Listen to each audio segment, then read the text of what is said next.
મોરબી જિલ્લા ભાજપ દ્વારા કમલમ ખાતે વિકસિત ભારત સંકલ્પ સંમેલનનું આયોજન કરવામાં આવ્યું હતું।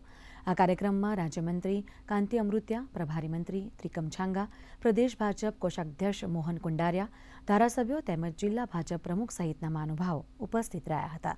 આ પ્રસંગે ઉપસ્થિત સૌએ પ્રધાનમંત્રી નરેન્દ્ર મોદીના દીર્ઘાયુ માટે પ્રાર્થના કરી વિકસિત ભારતના સ્વપ્નને સાકાર કરવાનો સંકલ્પ લીધો હતો।